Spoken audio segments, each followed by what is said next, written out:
My piece over the weekend was seeking to draw some connections between Venezuela, Iran, and the DR Congo.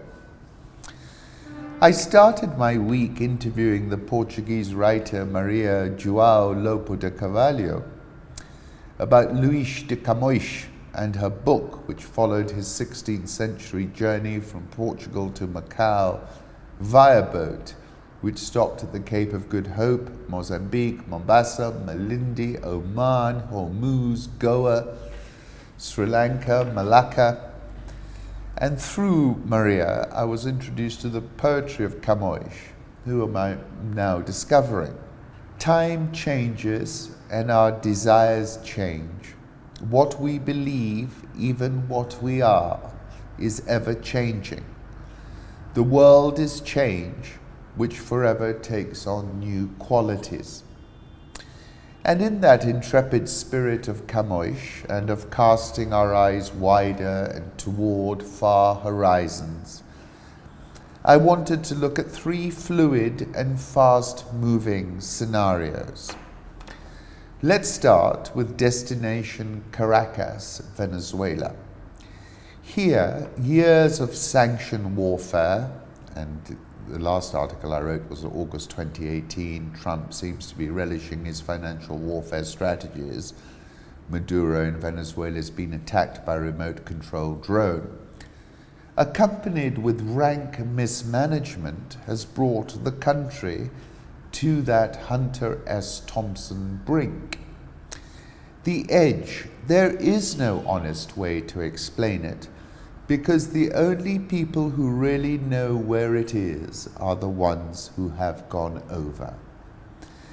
If one accepts that access to oil defined 20th century empires, and the petrodollar agreement was the key to the ascendancy of the United States as the world's sole superpower, America's war machine runs on, is funded by, and exists in protection of oil.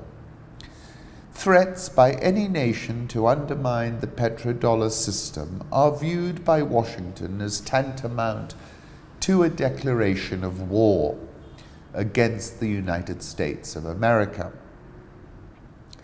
The Chavez Revolution was always a rebellion in the superpower's backyard, and the machine was eventually going to bring it to heel by hook or by crook. The Oriental Review's Andrew Coribico headlines his article, "A Venezuelan Coup Could Challenge OPEC Plus and Build Fortress America," and he writes, "Russia and China aren't capable of directly defending Venezuela, even though they've voiced their support for international law. And their real national interests rest with ensuring that Caracas repays its billions of dollars of loans to them and respects the energy and military deals that were previously signed, despite not having any way of guaranteeing that will happen if Maduro is overthrown. Therefore," this is Andrew, "the most likely international outcome of his ouster would probably be that the Washington-backed coup authorities would declare those deals null and void, after which they'd likely open up the world's largest oil deposits in the Orinoco Belt to US companies. The long-term repercussions are that the US could challenge Russia and Saudi Arabia's OPEC Plus alliance and advance its Fortress America geopolitical project in the Western Hemisphere. Maduro is, I am afraid, going down, just like Muammar went down, and as did Saddam.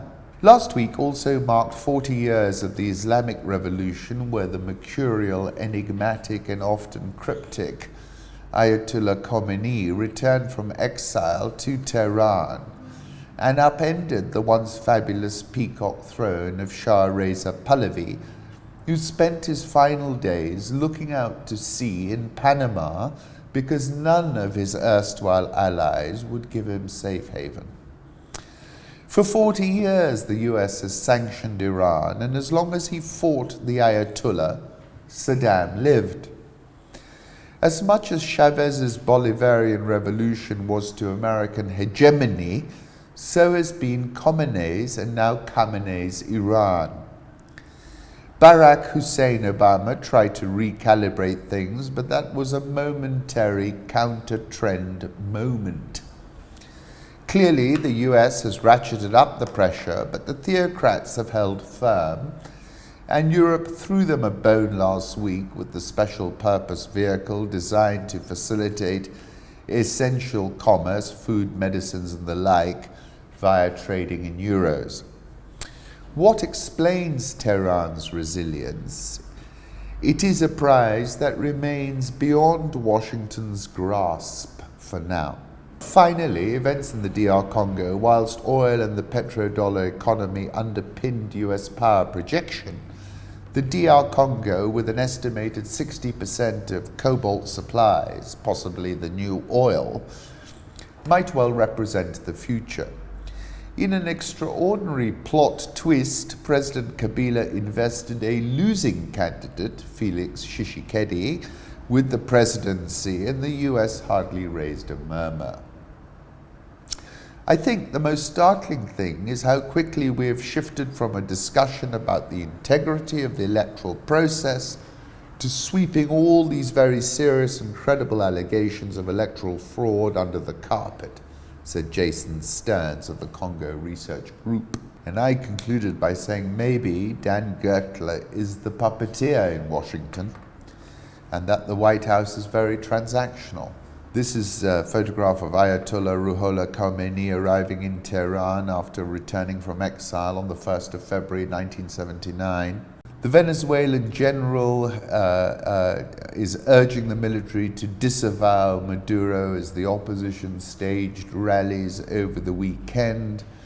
August last year, I'd mentioned the fact that Trump seems to be relishing his financial warfare strategies. At that time, Nicolas Maduro was being attacked by a remote-controlled drone. This is the footage of the Air Force General pledging his allegiance to Juan Guaido. 8th of May 2017, I'd said that Venezuela is at breaking point, but the nature of breaking points is they can take a long time to play out.